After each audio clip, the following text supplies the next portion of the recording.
11,000 करोड़ में क्या कीजिएगा? बोले इनकी छोटे छोटे डैम बनाएंगे।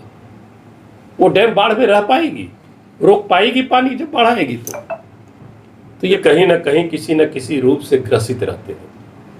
चाहे जीतनराम मांझी जी का बयान आप देख लीजिए, गिरिराज जी का बयान देख लीजिए, ये सब इस तरह का बयान देते हैं कि लोग दिग्भ्रमित हो। सर, आज सांसद बनने के बाद में पहली बार छपरा में आवागमन हुआ है सर, क्या कार्यक्रम रहेगा आज छपरा का सर? देखिए, आज बनियापुर प्रखंड में अमर शहीद जगदेव बाबू के 50वें शहादत दिवस के अवसर पर एक कार्यक्रम वहाँ पर रखी गई है। उसी कार्यक्रम में शिरकत करने के लिए हम लोग यहाँ पर उपस्थित हुए और निश्चित तौर पर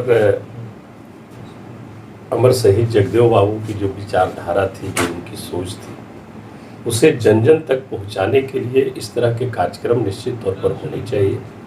जितने भी हमारे आयोजक करता है, हम उनको धन्यवाद देते हैं, बधाई देते हैं और उनके प्रति आभार भी हम अपने तरफ से प्रकट करना चाहते हैं कि उनके 50वें बलिदान दिवस के अवसर पर जो बनियापुर में बनाने का काम किया और उसमें हमें भी आमंत्रित करने का काम किया, इसके लिए हम उस कमेटी के प्रति भी आभार प्रकट करते हैं। सर, एक आरोप लग रहा है कि बिहार में विपक्ष सोई हुई है, बिहार में आए दिन अपराध बढ़ रहे हैं, हत्याएं बढ़ रही है, उसके बावजूद भी विपक्ष का उस पर कोई प्रतिक्रिया नहीं।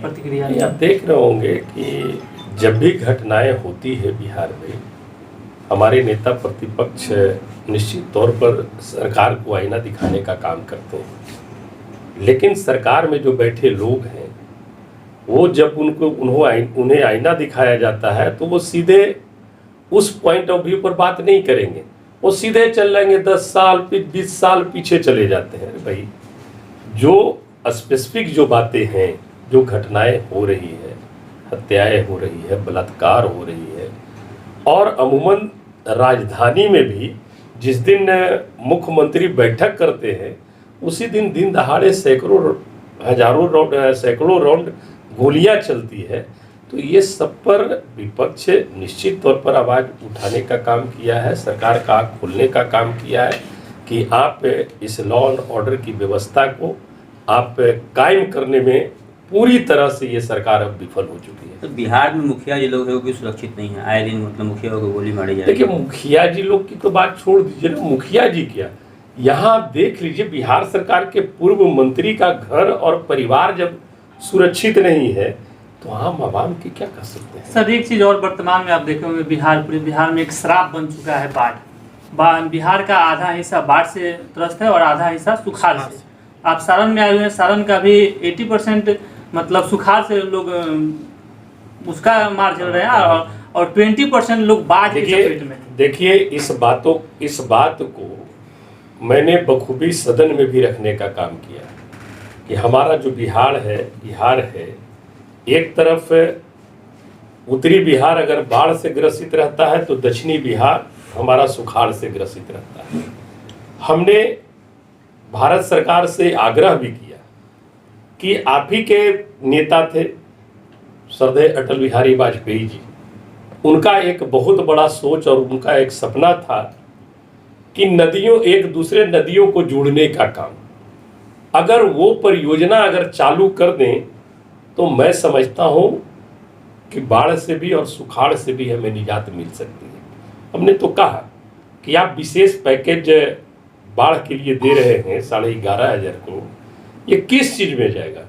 ये सिर्फ बंदर बाट होगी, पैसे का लोग दुरुपयोग करेंगे। जब भी बाढ़ आती है, हर एक साल बाढ़ आती है, रोड आवाम सभी लोगों को तबाही होती है और उसमें बड़े पैमाने पर ये लोग घोटाला और घपला करने का काम करते हैं हर एक महीने में। मैं तो कहता हूं कि इस पर, बाढ़ पर और सुखाड़ पर बिहार सरकार को भी और राज्य सरकार को भी, बिहार सरकार को और केंद्र सरकार को, दोनों को संयुक्त रूप से एक सर्वदलीय बैठक करनी चाहिए और बैठक कर करके उस पर राय मशवरा होना चाहिए कि कैसे हम इसको निजात दिलाएंगे। बाढ़ आती कहाँ से है? बाढ़ आती है नेपाल की तराई से। उसमें बड़ा डैम बनाने की बात थी। आप भारत सरकार अगर नेपाल सरकार से वार्ता करके वहाँ पर बड़ा डैम बना करके अगर बिजली परियोजना का कुछ कार्यक्रम बनाते, जितना पैसा प्रति साल बाढ़ में जो तबाह हो जाता है तो वो भी बचता और उसी पैसे से हमारा निर्माण भी हो जाता, डैम का निर्माण होता। वहाँ से सुखाड़ के जहाँ क्षेत्र है वहाँ नहर के माध्यम से आप पानी सप्लाई करते, सुखाड़ की भी यथी स्थिति बेहतर हो जाती जहाँ पे सुखाड़ है। तो इस तरह से जब तक के काम नहीं करेंगे, मैं समझता हूँ कि बाढ़ और सुखाड़ से निजात नहीं मिल सकती है।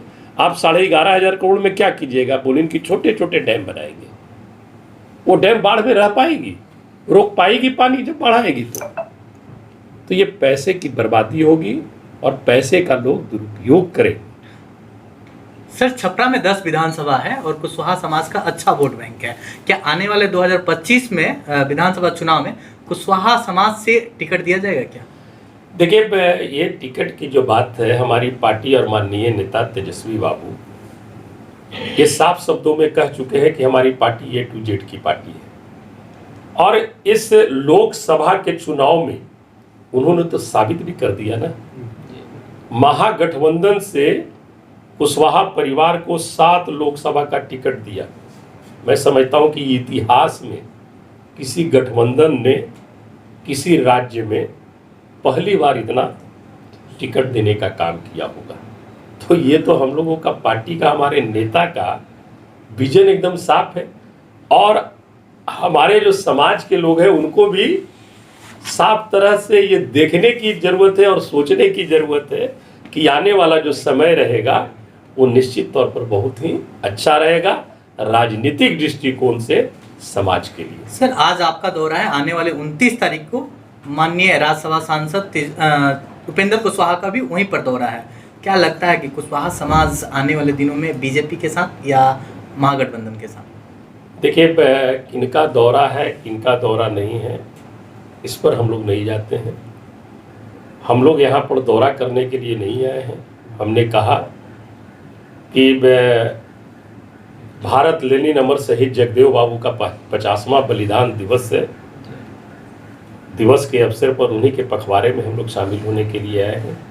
और निश्चित तौर पर हम अपने समाज के ही लोगों को नहीं बल्कि 90% की आबादी के लोगों को, जो जगदेव बाबू का विजन था, जो जगदेव बाबू की सोच थी और जिसके लिए जगदेव बाबू ने लड़ाई लड़ते लड़ते अपने प्राणों की आहुति दी, उसके बारे में चर्चा तो मैं जरूर कहूँगा कि आखिर 90% की आबादी को हर एक तरह से राजनीतिक तौर पर, आर्थिक तौर पर, सामाजिक तौर पर हम उन्हें कैसे मजबूत बना पाएं और किनके साथ चल करके हम लोग सही तरीके से सही मंजिल को प्राप्त कर सकते हैं, ये बात तो जरूर मैं बताऊंगा।